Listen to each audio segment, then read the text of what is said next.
Well, why do they hate work? What is the thing that's really bothering them? And that's kind of was a seed that was planted in my head, is how do we make people happier at work? And from that, we started thinking about, okay, what are the things that are frustrating about work? Or the fact that you have to commute, maybe, like the fact that it's not flexible. You're kind of pigeonholed into being this, 9 to 5 factory worker. People hate that feeling. How do we give people options? And I know working at Google, I had a lot of flexibility, right? Yeah. Google is famous for like spoiling its employees with massages and all sorts of different things. Obviously, not every company in the world can provide that, but there's certain things that they can do, right? The flexibility, for example, is something that it doesn't cost much money for anyone to provide. It's possible for a lot of different companies. So we looked at that problem and we said, okay, how do we make it easier for companies to create a better culture for their employees? And that's where this concept of flexibility came in. Like, let's not think of the office as this fixed space. Let's think of it as a flexible space. And then we create software to help, manage the complexities of that so that it doesn't feel like a very daunting task for the company. And this was all pre-pandemic, by the way. The pandemic hadn't happened yet. So we started with kind of meeting rooms, and our whole shtick was, hey, we'll optimize your meeting rooms for you based on, the allocation that we see, the patterns that we see that are happening. Right as we were doing that, so we went through Y Combinator, and this is like March 2020, we have our demo day where we're Oh talking to man. investors. We have these great logos like Amazon, Instacart, everybody's interested. We're signing these deals. And then boom, the pandemic hits. And I remember very clearly in the pandemic talking to investors, we're trying to raise it around, and people are like, well, offices don't exist anymore. And it would just be this like awkward silence. And I'd be like, I don't think that's true. Like it's $1 trillion industry. I don't think it's disappearing overnight. So we kind of made a bet saying, rather than saying like, oh my God, virtual is everything now, let's throw our hands up in the air, change ideas. We actually doubled down on offices. We said, hey, you know what? People want an office. It's not that they hate going to work. It's that they hate going to work in this specific way. So we expanded our product really and doubled down on offices, saying, hey, the flexible is the future. And it seems very obvious now. It was not obvious in March 2020. So we were kind of one of the first out of the gate making this bet. We still didn't know if it would work, but in hindsight, that was a great bet. And we managed to convince a lot of people that was a good idea. And then before we knew it, the world was saying what we were trying to say. So, Yeah. the rest is Yeah. history, as they say. And that's an amazing that you double down on that product. I think it'd be so easy to try to shift and make something virtual, but as we know now, so many people are feeling so restless and are really have a hunger for community and having that relationship. Also, we don't want to work where we sleep all the time. It's not, Yeah. it's not Yeah. such a it's a relationship that needs to be segmented between work Right. and your home life for just like Right. efficient states of rest and productivity. What are you seeing now in are companies fully transitioning? Are they half transitioning? What's the at work at home, scenario, I guess, environment? How's that transitioning? What are companies doing now? What are you seeing, them move to? Yeah. I think one thing people forget to appreciate is, when you think of the office worker, you're almost assuming it's like this 24-year-old who just graduated college, no responsibilities, wants to live in Bali for 5 years, for like 2 years, and then move to Singapore, right? That's not the average worker, right? The average worker has a house and kids and parental responsibilities and all sorts of stuff. They can't really work from home in a lot of cases, right? So yeah, you're absolutely right. It's not just the people that are lonely. It's the people that literally can't work at home. They need space. Yeah. And that's driving a lot of the push for, hey, we need an office, we need a space. So what we're seeing is there are a minority of companies that are very lucky that are able to go remote first. Companies like Dropbox, for example, startups, generally tech companies. It's not really possible for other companies. Like, take an example of like a fashion brand. We work Hmm. with some fashion brands. They have garments that get shipped that need to be tested, touched, felt. Right. People that come in and like, inspect them. You can't do that at home. You just can't, right? So those companies have no option but not to go remote.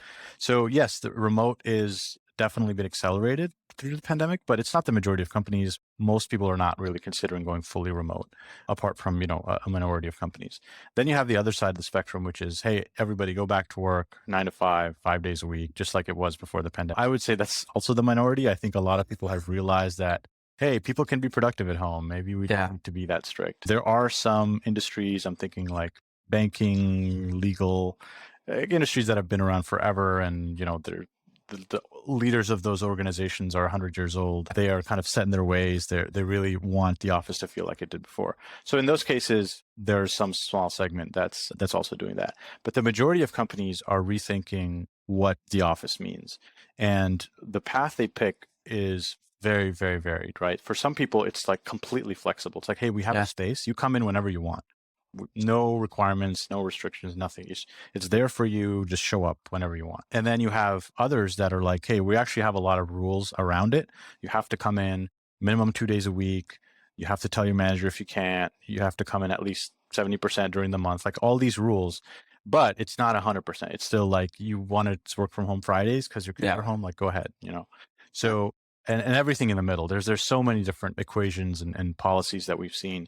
And a lot of it also depends on industry. So we're seeing, we're not seeing one single silver bullet that like everyone is doing this now. It's Mhm. more about like different industries trying things out and then doubling down on whatever seems to be working. So, if you're in fashion, for example, earlier on when we were coming out of the pandemic, people were trying all different things, but then they're saying, hey, this X company is actually doing really well. This is their policy. Let's all copy that. Right. Or Yeah. like construction. Oh, this is working for Caterpillar. Like, let's all, Yeah. follow that. So we're seeing these patterns within industries, but not necessarily a broad kind of trend for everybody. Yeah. Yeah. You said that you initially focused on meeting rooms. Where does Zynq's technology and I guess where does it work with these companies in terms of like their structure? Is it something that allows employees to have specific spaces or that allows them to have access? Yeah. How does Zynq work within a certain company? Yeah, yeah. So there's a lot that we do. We're an all-in-one platform, but the core of it really is that we promise that we will most efficiently use the resources you have. So we'll take a look at your office. And you make everything in your office reservable. Everything from desks to meeting rooms to parking spots to social areas. And then people can book those spaces.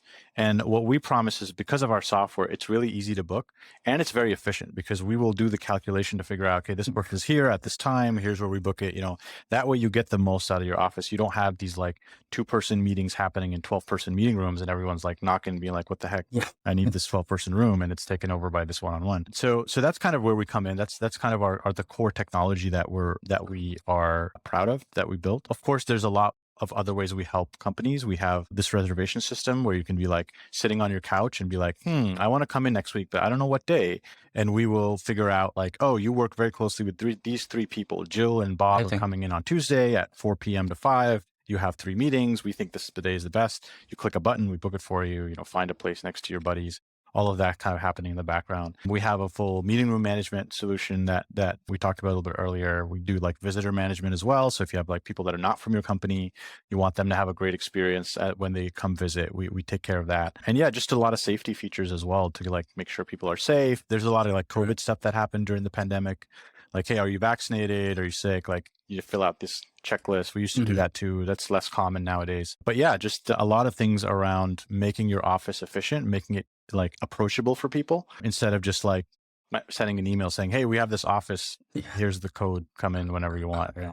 Yeah. No, I love, I worked out of a WeWork for a few years and the ability to not only book a space, but have certain areas allocated for yourself is like that Hmm. productivity was just unmatched because you felt as though you can really kind of settle in and go at each Yeah. task that you have. And the frustrating Right. parts were like when you couldn't book a certain room and some people were in it and you're Right. fighting for it. I love the piece Yeah. you mentioned about knowing when your other coworkers are going to be in the office because I think Yeah.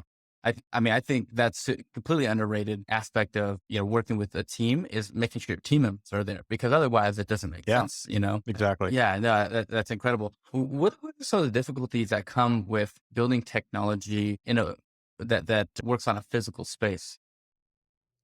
Yeah. I mean, the biggest issue we faced was COVID, right? When everyone was saying that there is no physical space anymore. Why are you Yeah, telling this? So we had to deal with that for a couple of months. It was quite hard, I would say. We managed to raise around, which is great, which, I'm very thankful for us. People believed in us. But it was very difficult to talk to investors, but also companies that are like, we don't know if we'll have a space. yeah. Well, I hope you do. So there's this very uncertain earlier on COVID. Now I would say it's a little bit of a different challenge. In some ways it's similar, in some ways it's different. It's similar in the sense that the exact plans are still unclear. People are still a little bit on edge, right? COVID is kind of over, cross my fingers when I say that. But, Yeah. people are still like, are we going to renew our 5-year lease or 10-year lease? How big are our spaces going to be? There's all these questions that were very easy to answer pre-pandemic, but are no longer easy to answer. And that affects us a little bit because people are a little bit more reluctant to make long-term commitments because they just don't know. Like they don't know what's going to happen. They're very Yeah. risk averse and their policies are changing. They don't know what it means long-term. They don't have like a data to look at and project. Yeah. So that really kind of gets in the way for us. The second is that it's a little bit harder to just deal with anything in the physical world. If I were to like look at startups, software is a gift sent from heaven. Hardware is like the depths of hell, right? If you Yeah. want to ship a hardware product, if your startup is like, I'm going to build this product and I'm going to sell it and it's physical, good luck to you, man. I would never do that myself. That's just, oh my God, it's so painful. Yeah. So we're kind of in the middle where we do sell software. We don't sell any hardware. So we don't have to deal with factories or shipping or anything like that. But at the same time, we are trying to represent a physical space, which means we got to look at the floor plan, which means there might be mistakes of the virtual versus the physical. If there's changes, that has to be synced up, So there's some unique challenges with working with physical space. But I also think that's where the opportunity is, right? Yeah. There's, if I don't know if you're a follower of Paul Graham, but he calls this the schlep, right? The Yeah. schlep blindness that people have. They just want to do what's easy. Right. In some cases, the opportunity lies where things are a little bit messy and hard. And I consider the physical world part of that. Yeah, yeah. What do you imagine the majority, or I guess from what you said, it sounds like a mixture of companies, change, having the work environment really be customized to how productive that industry or that, employee group of people will work. But I mean, overall, I guess, how would you imagine the workplace evolving into? We had everyone at home, and then now we've Yeah. got people kind of hybrid. Some people are back 100%. Do you see kind of a common shift towards one idea? Yeah. I won't claim to be a fortune teller, but I'll tell you where I think it should go. I'll tell you what I tell all of the people I talk to every day, whether it's our customers, prospects, or anyone else. I think hybrid is the future Yeah. for pretty much every company, unless you somehow figured out how to go fully remote. Great, good job. You are the minority. People can't copy you. But for the vast majority of companies, hybrid is the future. Now, what hybrid means exactly is going to depend. Like I said, I don't think there's a silver bullet. If you're a fashion company dealing with garments, you have a different solution than the construction company that has factories, than a software company that sells bits and bytes. So I don't think there's a silver bullet. But the key here is give your employees flexibility. I think that's the part that I would really push for is, if you want your employees to be happy, if you want higher retention, you want more productivity, you want to maximize even things like collaboration, give your employees the power to choose because they are the best judges of what makes them do better at work, right? You set up the right Yeah. incentives. You say, hey, do a good job at work. This is what that means for you. You're a salesperson, you need to hit this quota. You're an engineer, you need to do X. You're this guy, you need to do Y. Set them up for success and then tell them, you decide, like, how do you want to accomplish those objectives? Don't tell them like, be at this chair at this time in this place, right? No, let them figure it out. And people generally know, right? They know that, hey, I'm willing to work an extra hour on Monday so that I can get an extra hour with my kids on Friday. Like they're Right. able to make these decisions that their managers will never be able to make. So don't come up with this top-down ideology.